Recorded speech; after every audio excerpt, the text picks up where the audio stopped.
నా పేరు ESK Madhavan. Sriprakash Vidyaniketan state board high school నందు తెలుగు ఉపాధ్యాయునిగా పనిచేస్తున్నాను. ఈరోజు మనం 8వ తరగతి 2వ పాఠం మాతృభూమి 17వ పేజీలోని కొన్ని పేరాలను నేను పఠనం చేస్తాను. ఏమిట్రా నువ్వు అంటున్నది సుధీర్ అంది పద్మజ కంగారుగా. తలెత్తి చూశాడు సుధీర్. తన కోసం బల్ల మీద పెట్టిన టిఫిన్ ప్లేట్ను దగ్గరగా జరుపుకుంటూ నింపాదిగా అన్నాడు సుధీర్.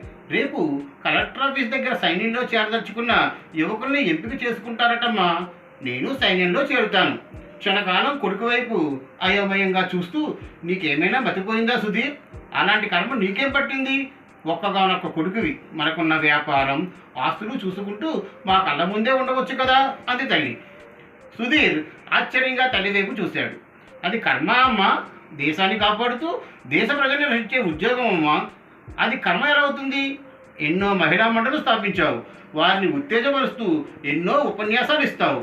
పెద్ద చదువుకున్న నువ్వేనేలా మాట్లాడేది అంటూ చిరుకోపంతో తల్లిని ప్రశ్నించాడు. ఏమిటమ్మా పలకవు? నా పేరెందుకు సుధీర్ అని పెట్టావు అని అరుస్తున్న కొడుకుని చూస్తూ చిరునవ్వు నవ్వింది పద్మజ. ఇప్పుడు తమాషాలు కాదమ్మా, రేపు పట్నం వెళ్ళి సైన్యంలో చేరుతాను. తాడి చెట్టు మళ్ళీ ఇంత పొడుగు పెరిగాను. నా కండలు చూడు ఎలా ఉన్నాయో, తప్పక ఎన్నికవుతాను. సుధీర్ ప్లేట్లో చేయి కడుక్కుంటూ దృఢంగా అన్నాడు. పద్మజ తెల్లబోయింది. కొడుకు చాలా పట్టుదలగానే ఉన్నాడన్న విషయం ఆమెకు బోధపడింది. సుధీర్కి దగ్గరగా కూర్చుని మెల్లగా అందామె. చూడు నాన్న, నువ్వు ఒక్కడవే మాకున్నది. నువ్వు మమ్మల్ని వదిలి వెళ్ళిపోతే మేమేం కావాలి అంటూ కన్నీళ్లు పెట్టుకుంది. సుధీర్ అమ్మ మాటలకు కలవరపడ్డాడు. అదేమిటమ్మా అలా మాట్లాడితే మరి దేశం అన్నాడు. ఆమె కన్నీళ్లు తుడుచుకుంటూ, దేశం ఏమీ కాదు, దానికోసం ఉన్నారులే చాలామంది. నా మాట విను. బిడ్డగా నిన్నే విషయంలోనూ నొప్పించలేదు. ఈ విషయంలో నన్ను మీ నాన్నగారిని నొప్పించకు అంటూ ఆమె వంటగదిలోకి వెళ్ళిపోయింది. సుధీర్ సోఫాలో కూర్చుని మౌనంగా ఆలోచిస్తున్నాడు. అంతలో తండ్రి రాజారావు బయట పనులు ముగించుకుని ఇంటికి వచ్చాడు. పద్మజ జరిగిన విషయాన్ని చెప్పింది. కొడుకు దగ్గరికి వెళ్ళి, నీకు ఇదేం పాడుబుద్ధిరా? ఏదో బిఏ పూర్తయింది కదా, వ్యాపారం చేస్తావని మేము సంబరపడుతూ ఉంటే అని గర్జిస్తూ అన్నాడు. వ్యాపారం చేయడం నాకు ఇష్టం లేదు నాన్న, ఏదైనా ఉద్యోగం చేయాలనే ఉద్దేశంతోనే సైన్యంలో చేరాలనుకున్నాను అని నసుగుతూ అన్నాడు. అందుకని సైన్యంలో చేరి చస్తావా అన్నాడు తండ్రి.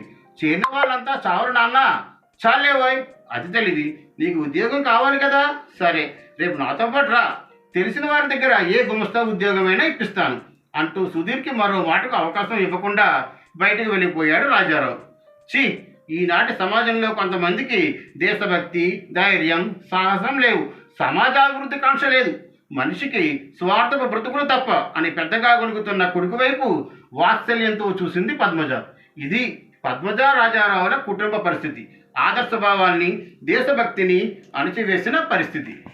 ఈ పాఠ్యాంశంలోని కొన్ని కఠిన పదాలు: తల, నింపాదిగా, సైన్యము, కొడుకు, అయోమయం, కర్మ, మతిపోవటం, ఉత్తేజము, ఆశ్చర్యము, కాపాడడం, నొప్పించడం, తాటి చెట్టు, దృఢము, కలవరము. 2వ పాఠం మాతృభూమి పాఠ్యాంశంలోని 17వ పేజీకి సంబంధించినటువంటి సమగ్ర వివరణం. పద్మజ రాజారావుల ఏకైక కుమారుడు సుధీర్. సుధీర్కేమో సైన్యంలో చేరాలని ఉంటుంది. కానీ తల్లిదండ్రులకు ఒక్కగానొక్క కొడుకుని సైన్యంలో చేరడం ఇష్టం ఉండదు. అందుకే పద్మజ, నువ్వు వెళ్ళొద్దు సైన్యంలోకి అని చెప్తుంది. మనకున్న వ్యాపారం, ఆస్తులు మొదలైనవి చూసుకుంటూ మా దగ్గరే ఉండవచ్చు కదా అంటుంది.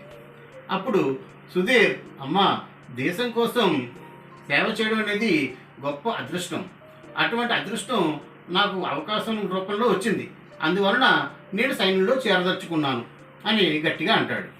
అప్పుడు పద్మజ కంగారు పడుతూ అయోమయంగా చూస్తూ, వద్దు నాన్న, నువ్వు మాకొక్కగానొక్క కుమారుడు, అందువలన నువ్వు సైన్యంలో చేరవద్దు, నువ్వు మా కళ్ళ ముందే ఉండాలని అంటుంది. ఇదే విషయాన్ని పద్మజ రాజారావుతో చెప్పడం జరుగుతుంది. అప్పుడు రాజారావు, నీకు ఏదైనా ఉద్యోగం కావాలంటే ఇప్పిస్తాను, కానీ సైన్యంలో మాత్రం చేరవద్దు అని చెప్తారు. అక్కడ ముఖ్యంగా పద్మజ రాజారావుల విషయం ఎలా ఉంటుందంటే, దేశభక్తి అనేది లేకుండా స్వార్థంతో కూడినటువంటి వారి జీవన విధానాల గురించి చెప్పడం జరిగింది.